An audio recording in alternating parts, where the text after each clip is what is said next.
Along Oregon's misty coastline, where the Pacific's breath mingles with ancient forests and the air is thick with salt and secrets, a quiet transformation was underway. Subtle changes began to unsettle those who knew the land best, locals whose lives were woven into the rhythm of the tides and the shifting sands.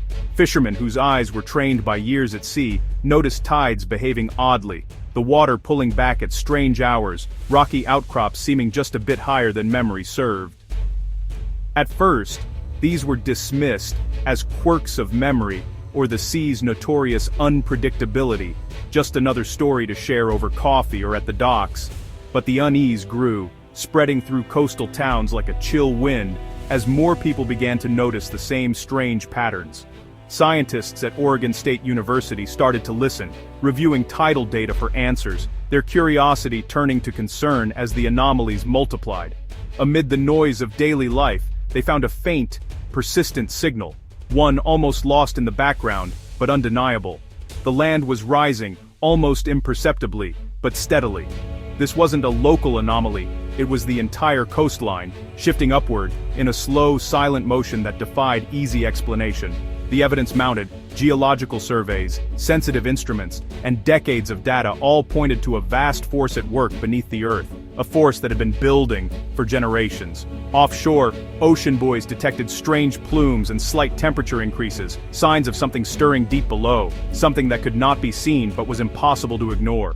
These weren't volcanic, but they echoed the silent signal from the land, a mysterious harmony between earth and ocean that hinted at hidden power. The scientific community moved from skepticism to alarm, as the data painted a picture too consistent to ignore. The coast's stillness was not peace but pressure, immense, building, and waiting, as if the land itself was holding its breath. The planet was sending a message, and the race to decipher it had begun, with experts from around the world joining the search for answers. What started as whispers among fishermen had become a chorus of warning from land and sea, echoing through newsrooms and research labs alike. Oregon's edge was changing, and the world was finally listening, eyes wide with the realization that something extraordinary was unfolding. The question was no longer if something was happening, but what it meant for the future of the coast, and for everyone living in its shadow. And how much time was left before the silence broke, and the coastline's secret was revealed to the world. Soon, the unease became measurable. Seismometers picked up slow-slip events, tectonic plates shifting silently for weeks, not with a jolt, but a long, deep breath. GPS sensors revealed the land was not just rising, but being squeezed eastward, like a giant accordion. The Juan de Fuca plate was pushing under North America, storing energy as the plates locked together. The ground west of I-5 bulged and compressed, millimeter by millimeter. This was not a stable embrace, but a loaded spring winding tighter each year. Scientists realized these slow slips might be transferring stress to the locked fault, nudging it closer to failure. The Earth was flexing, not just breathing. The signs were clear. The continent itself was straining under colossal pressure. The foundation beneath Oregonians' feet was anything but solid. The countdown had begun. The Cascadia subduction zone is a megathrust fault, stretching 700 miles from California to Vancouver Island. Here, the Juan de Fuca plate dives beneath North America, locked in silence for centuries. This quiet is deceptive. Subduction zones unleash the world's most powerful earthquakes. Geologists have uncovered ghost forests and tsunami sand layers, evidence of past cataclysms. Carbon dating reveals a pattern. Cascadia quakes strike every 300 to 500 years. The last one hit in 1700. Its tsunami recorded in Japan. The entire fault ruptured, dropping the coast and sending a wall of water inland. It's been 325 years since then. We are living in the window for the next event. The evidence is clear. It's not if, but when. The past is a warning, written in drowned forests and ancient sand. Today, science reveals the fault's tension in real time. Methane bubbles rise from the seafloor above the locked zone, a sign of rock fracturing under pressure. Satellite radar and GPS show the land bulging upward, a visible mark of stored energy. Offshore, swarms of small quakes rattle the deeper plate, signs of instability. These tremors don't relieve the main fault's stress. They're warnings, not releases. The system is active, restless, and on edge. Each new measurement, uplift, gas vent, quake swarm, adds to a single urgent narrative. The Cascadia subduction zone is not asleep, it's straining at its limits. The scientific message is clear and urgent. The giant is stirring. The threat is no longer abstract. Oregon is preparing. 2 weeks ready is the new mantra. Households stockpile food and water. Schools drill for earthquakes and tsunamis, teaching children to run for high ground. Emergency supplies are cached inland, anticipating severed roads and isolated towns. The Shake Alert system promises precious seconds of warning, enough to halt trains and save lives. These preparations are practical, but anxiety lingers. Residents live with a dual reality daily life amid looming disaster. Go bags are checked, evacuation routes memorized. The drills are both comfort and constant reminder. Oregon stands vigilant, caught between beauty and dread. When the quake comes, it will start with a deep, earth-shaking roar, a sound that seems to rise from the very core of the planet, echoing through the ground and into your bones. The P-wave hits first, a violent jolt that throws everything off balance, rattling windows, knocking pictures from walls, and sending a shock of fear through every heart.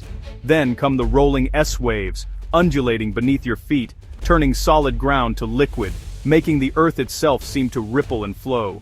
Shaking will last minutes, not seconds, long enough to topple bridges, collapse buildings, and test the limits of every structure. In an instant, power grids will fail, plunging millions into darkness and confusion as the world outside transforms into chaos. Along the coast, liquefaction will swallow homes, while landslides bury roads and cut off entire communities from help. Isolation will be instant. Roads impassable, communication lines down, and neighborhoods suddenly alone in the aftermath. As the shaking ends, the sea will pull back in an eerie silence, drawing away from the shore and exposing the hidden seafloor. The exposed seafloor is a silent, final warning, a sign that something even more devastating is coming. Then a wall of water will rise on the horizon, the tsunami, unstoppable and immense, racing toward the land. There will be no time to hesitate, only seconds to act as panic and urgency sweep through the crowd. Survival will depend on a desperate run to high ground, every second counting as the wave approaches. The wave will obliterate everything in its path, smashing through buildings and sweeping away entire neighborhoods. Debris will churn in the surging water, rivers will overflow their banks, and towns will be scoured from the map. The coastline will be remade in minutes, reshaped by the relentless force of water and earth. In less than half an hour, Oregon's world will be transformed, its landscapes, its communities, and its future, by the combined fury of earth and sea. Survival will depend on preparation, quick thinking, and a measure of luck. Those who are ready may have a chance. The landscape and lives will be changed forever, marked by loss but also by resilience and hope. The future will be forged in those few relentless minutes, a test of endurance, community, and the will to survive. Silence will follow, broken by cries of shock and disbelief echoing through the night. The sharp hiss of ruptured gas lines will fill the air, mingling with the distant wail of sirens and the frantic shouts of neighbors searching for loved ones. The coast will be unrecognizable, entire towns erased, new bays and inlets carved by the force of water, the familiar geography forever altered. Survivors will find themselves stranded, cut off from the outside world, relying on each other for food, water, and hope, as help may not arrive for days or even weeks. Emergency responders will do what they can with what little remains, improvising with limited resources, overwhelmed by the sheer scale of destruction. Aftershocks will rattle nerves and structures for months, prolonging the trauma and uncertainty.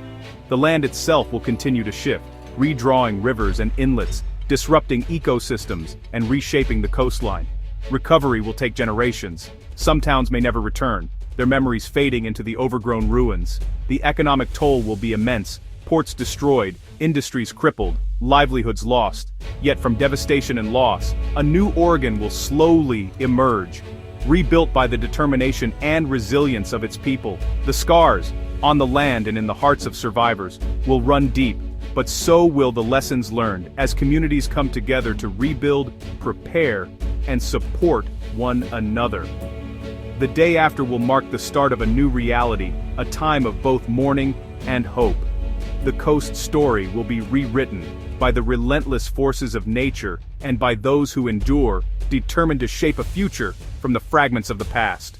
Oregon's coast is not a static line, but a living, shifting frontier. The serene beauty hides immense growing tension beneath, Scientists' work is not just research, it's a public service, listening to the planet's pulse. Every GPS reading, every tremor, every methane bubble, is a warning not to panic but to prepare. We have the gift of foresight our ancestors lacked. Now, we must act, build smarter, invest in resilience, and educate everyone. Some places may be too dangerous for permanent settlement. This is a hard truth, but one we must face. Our relationship with the Earth is not one of mastery, but humility. The great quake will come. By listening and preparing, we can meet it with resilience, not fear.